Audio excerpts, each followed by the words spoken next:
में तो मुझे ले आए हो, ताकत दोगे नहीं दोगे ये भी बताओ। देखो इस तरह समझो, इस तरह समझो। क्रिकेट देखते हो ना, फिर आया एक लंबे बालों वाला जिसने सारे पुरानों को भुला दिया और आज भी जिसका डंका बजता है, भले ही आज उसके पास कुछ ना हो। उसके बाद आए कोहली साहब, फिर आए सूर्य कुमार यादव साहब और आजकल बहुत शुभमन गिल और पता नहीं क्या क्या बड़े बड़े नौजवान, और अभी एक और वो सूर्यवंशी आ गए हैं और हमारा छोटा भाई रिंकू उसको। और आप बताओ, जब तक आप मौका नहीं दोगे उसको प्लेइंग 11 में नहीं लाओगे, 15 में बिठा के रखोगे, 20-21 में बिठा के रखोगे, उससे पानी पिलवाते रहोगे, बल्ले उठवाते रहोगे, तो आपको क्या पता लगेगा कि ये कैसी परफॉर्मेंस दे सकता है। अभी तो 1 ही साल हुआ है। याद रखना, इन 5 साल के पूरे होने से पहले आपकी जिंदगी में रोशनी लाने का इंतजाम हम सब लोग करेंगे। मेरी बात को मैं आपको विश्वास दिला कहता हूं, जब तक हम लोग बाबा साहब के रास्ते पे नहीं चलेंगे, यानी कि शिक्षित नहीं बनेंगे, संगठित नहीं होंगे और संघर्ष नहीं करेंगे, तब तक कुछ भी बदलने वाला नहीं है। और मैं फिर आपसे कहता हूं, पार्टी के नेताओं से कहता हूं, भीम आर्मी के साथियों से कहता हूं, कार्यकर्ताओं से कहता हूं, मांगने से भीख मिलती है, अधिकार छीनने पड़ते हैं। अगर छीनना चाहते हो अधिकार, तो जिस तरह से पेट पालने के लिए 8 घंटे काम करते हो, रोज पार्टी को आगे बढ़ाने के लिए भी 2 घंटे 1 घंटा काम करो। क्योंकि अब पूरा देश खड़ा था, लेकिन सरकार के लोगों ने यहां भी मुस्लिम भाइयों को पीटने का, परेशान करने का काम किया। और ये बेचारे उन नेताओं की तरफ देखते हैं जिनको आगे बढ़ाते आए, ताकत देते आए, कुर्सी बिठाते आए, और वो नेता ये उनकी तरफ देखते हैं और वो दूसरी तरफ देखते हैं। उनको पता है कि ये कहीं जाने वाले नहीं हैं, ये पीठ छिद कभी हमारे पास ही आएंगे, तो इनकी आवाज उठाने का कोई मतलब नहीं मानता। मैं इनको कहना चाहता हूं, थोड़ी सी हिम्मत जुटा लो, मन पक्का कर लो, एक मौका चंद्रशेखर आजाद को दो। अगर दोबारा किसी नेता की जरूरत पड़ जाए तब फिर मुझे कहना। पिछले कुछ दिनों में अपराध की बाढ़ आ गई है।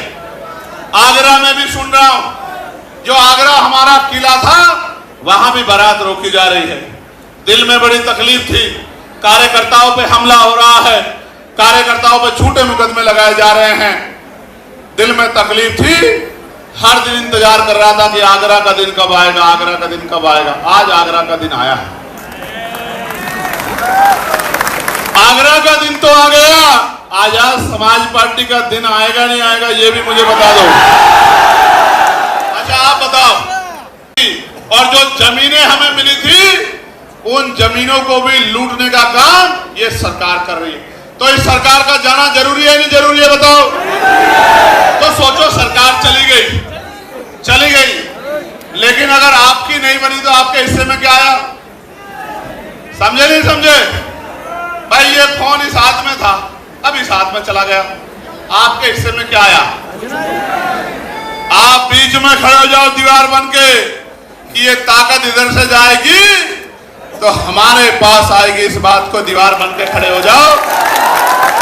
सुबह हो शाम, आप चाहे ईंटें उठा रहे हो, भट्टे पे हो, कोलू पे हो, रिक्शा चला रहे हो, कोई छोटी दुकान चला रहे हो, रेडी पटरी पे हो, एक ही बात आपके कान में गूंजनी चाहिए, जो बात आपसे कह के यहां से विदाई लूंगा कि हमें अपनी ताकत 2027 में बनानी है।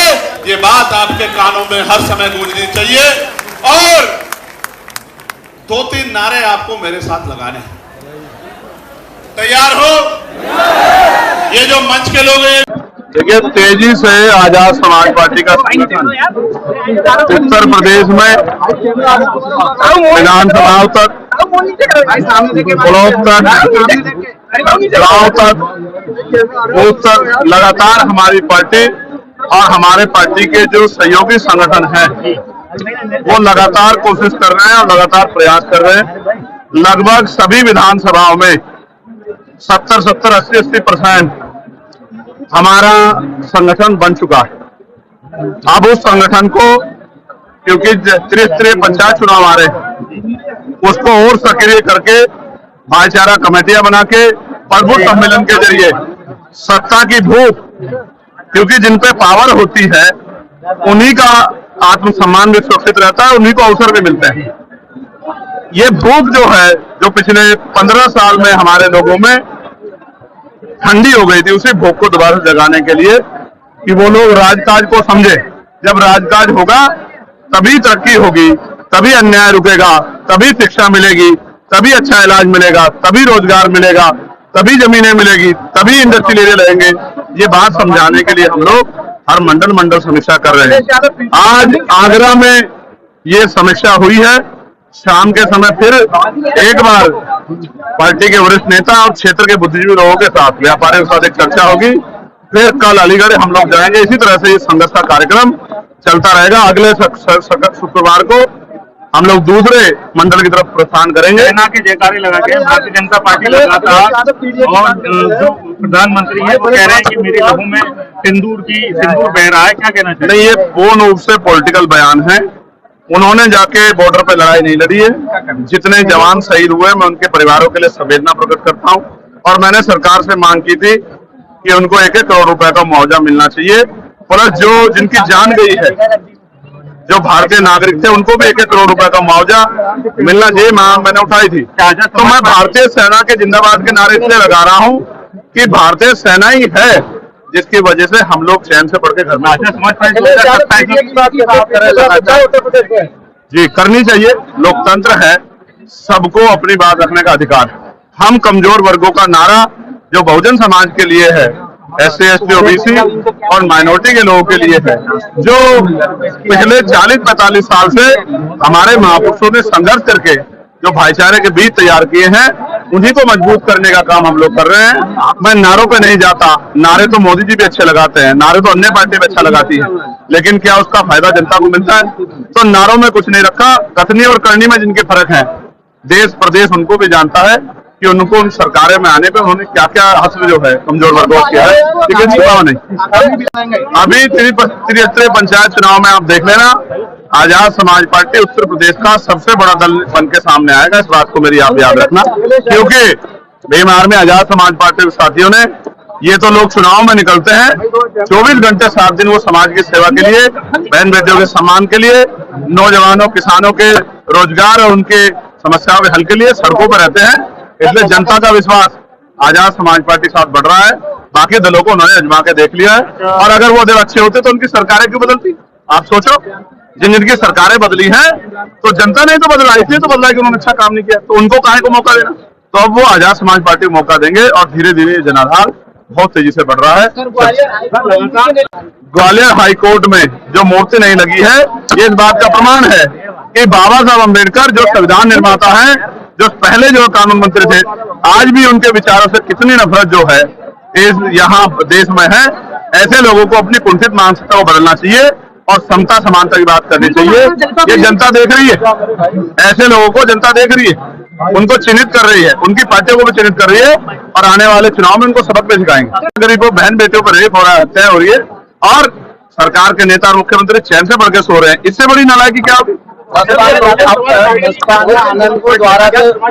अपने लोगों को मरने के लिए नहीं छोड़ा जाता, इसलिए SC, ST, OBC और मुस्लिम भाईचारा, सिख भाईचारा, जैन भाईचारा, ईसाई भाईचारा, सबको, इनको सबको साथ लेके चलने का काम आजाद समाज पार्टी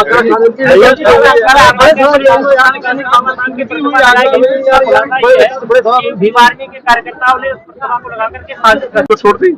लेकिन पुलिस ने जिस तरह का व्यवहार यहाँ कार्यकर्ता साथ किया, आप ये बताओ, पार्लियामेंट में तो गृह मंत्री जी ने बाबा साहब के बारे में सब कहे थे, और सारी पार्टियों ने नारे लगाए थे, सारी पार्टियों ने हल्ला मचाया था। इवन गृह मंत्री जी ने बाद में कहा कि हम तो उनका बड़ा सम्मान करते हैं, सारी पार्टियों ने कहा सम्मान करते हैं। यहाँ बाबा साहब के जो टहल लगी हुई थी, उस पर जिस तरह का अपमान किया गया, आगरा में वो ग्वालियर में जो अपमान किया गया, उस पर दल क्यों चुप है? क्योंकि वहां आपको पता है कि वो बाबा साहब का सम्मान जो है, और उसमें वोट का नफा नुकसान भी है, इसलिए आप चुप हैं। मैं फिर कहता हूं, कोई भी षड्यंत्र नहीं चलेगा। बाबा साहब का अपमान करने वाले लोगों पर कार्रवाई करनी पड़ेगी और जिन पुलिसकर्मियों ने इन गरीब कमजोरों की आवाज पे लाते चलाने का, थप्पड़ चलाने का काम किया, उन पर कार्रवाई करनी पड़ेगी। वरना बहुत जल्द, यहाँ नहीं करेंगे आगरा में, लखनऊ में एक बड़ा प्रदर्शन करके सरकार को घेरने का काम करें। आने दीजिए, विधानसभा जब सत्र चलेगा तब हम बताएंगे कि आत्मसम्मान की लड़ाई कैसे लड़ी जाती है, गरीबों के, किसानों की लड़ाई कैसे लड़ी जाती है।